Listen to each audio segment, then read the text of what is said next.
Hi, my name's Dustin Harder, and this is the Vegan Roadie. Meet me in St. Louis on my search for vegan eats and local market treats.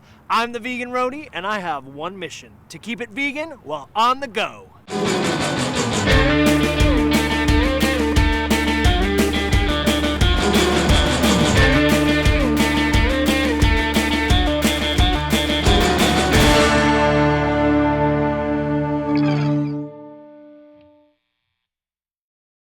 I'm here at the famous St. Louis Arch. It's a bit chilly here today, so be sure to stay with me for my 5-ingredient challenge. I'm gonna make a soup to warm us up.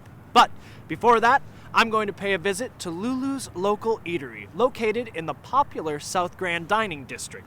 This place is run by a husband and wife duo, originally inspired by their time on organic farms in New Zealand and Australia. They brought the ideas of local, sustainable, and plant-based ingredients to their food truck here, and now they've recently planted roots as a brick and mortar. I'm excited to meet this couple. Let's check in with Robbie and Lulu and see just how this eatery began.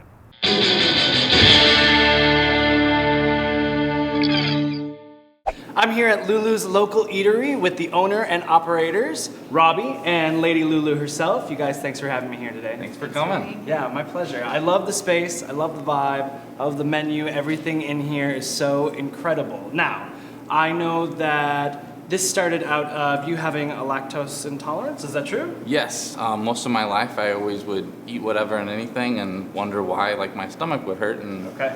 Lulu came along and started cooking dairy-free for me. We evolved to be eating vegan, and now I can eat and not be in pain. It's amazing. And then there was Lulu. Fantastic. Quality of life just went through. Just went straight up. But then Yeah. you guys took another adventure. Things sort of started growing as far as Lulu's Eatery is concerned. The roots were planted there in New Zealand and Australia. Can you tell us about that?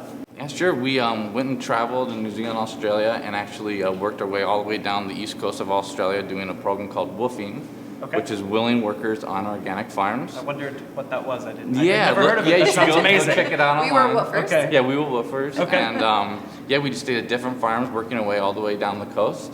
And we got to learn firsthand to bring actually the food we grew and cooking it to the table. Okay. It was just an amazing experience. We came back to the States, moved down to St. Louis. I'm originally from here. Started the food truck and wanted to just serve the masses what we thought to be the most nutritious food we could. That's awesome. Now, you started as a food truck, and you had the food truck for 2 years before you just opened this place, right? Yes. And you source everything locally, not just with farmers, but you've also got your own garden here. Yep. And they've also got their own garden on the roof of your food truck, is that correct? That is correct. Yeah. And the name of your truck is Louie. Do I have that right? Yes. Yeah. All right. And Louie's still alive and kicking. Louie, you serve out of Louie as well, seasonally. And then you've also got this place here with Lulu's local eatery. Yeah, we Yeah. stay busy. It's amazing. Well, St. Louis is certainly lucky to have you. Can you tell us what the mission behind Lulu's local eatery is? Sure, absolutely. One of the huge parts of what we do is we are a sustainable cafe. So what that means to us is we recycle and compost about 95% of our waste here. We use all compostable to-go materials. We are really careful about how much food we prepare at the beginning of the day, and that Minimize way, on waste. yeah, we're not throwing away huge amounts of That's great. of food in the trash each day. We're actually certified through the Green Dining Alliance Okay. here, which is the local organization that certifies different restaurants on their sustainability, and we're 5-star certified. So we're really That's excited about that. really awesome. And I mean, I have to tell you, thanks to people like you taking risk and making changes, taking that step towards sustainability and all local ingredients, you're making a bigger change in the world, so I'm grateful that you're here. Well, I want to try some stuff on the menu. You have some cauliflower bites that are screaming my name on there, buffalo cauliflower bites. So can I hit the kitchen with you, Lulu? Absolutely. Awesome, let's do it. Nice.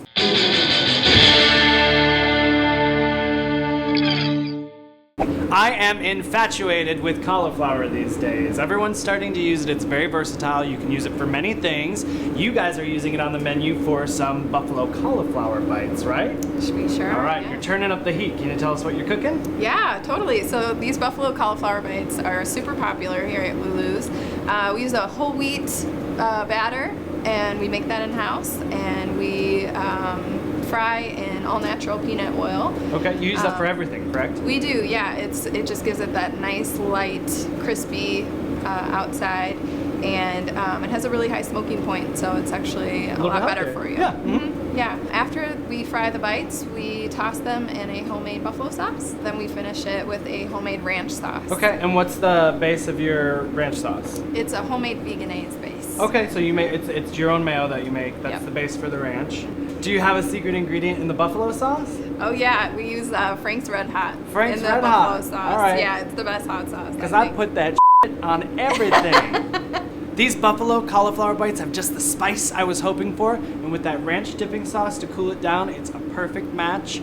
Perhaps a great option for wing night, eh? And you have local beers here, right, that you serve? All local beers. So wings and beer, like it couldn't get any better than that. Kind of perfect. Now, what else do you have on your menu that you'd like to share with us? Oh man, we have these enchiladas, butternut squash enchiladas that are absolutely banging. Okay. We roll the enchiladas in a whole wheat tortilla with some black beans, butternut squash, and kale. We top it with our roasted salsa verde that we make in-house. Sounds delicious. We stick it in the oven, and then we top it with a butternut squash cheese sauce. Okay. A tofu homemade sour cream. Delicious. I love vegan sour cream. More roasted salsa verde, and then pepitas and cilantro. Awesome. This butternut squash cheese sauce moves me, mama. Would you say that it's your in-house cheese sauce? Yes, we make Fantastic. everything from scratch. I love it. That's great. Often when I'm traveling and I find a place with numerous vegan options, I get myself some lunch, but then I also have to make sure that I'm set for dinner. So I grab something to go. Now you guys have a macaroni and cheese on the menu, right? Yes, we do. And you use that tasty butternut squash cheese sauce? Yep, All right. Can you make me some to go? I would love to.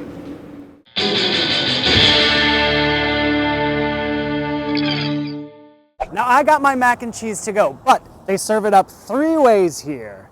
Buffalo style, chili mac, and topped with kale pesto. So I got all 3! And what else? I tried a pad thai vegan cupcake that was out of this world, made by Stimulus Baking Company. So I had to get 1 more of those to go, because I got a sweet tooth. Now, be sure to check out Lulu's local eatery on Twitter and Instagram for current events and specials. Now let's head over to St. Louis's own Fields Foods, where they've got all fresh produce and everything that's made locally to get ingredients for the 5-ingredient challenge.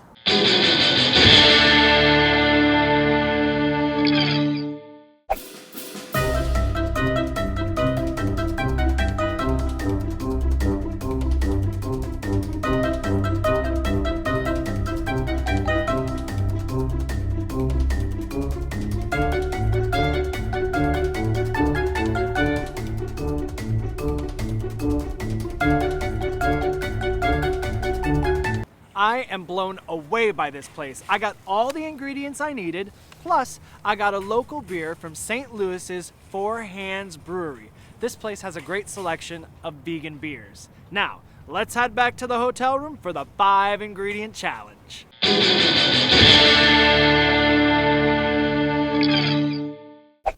Today, I'm going to throw together a delicious chickpea, almond, and kale soup.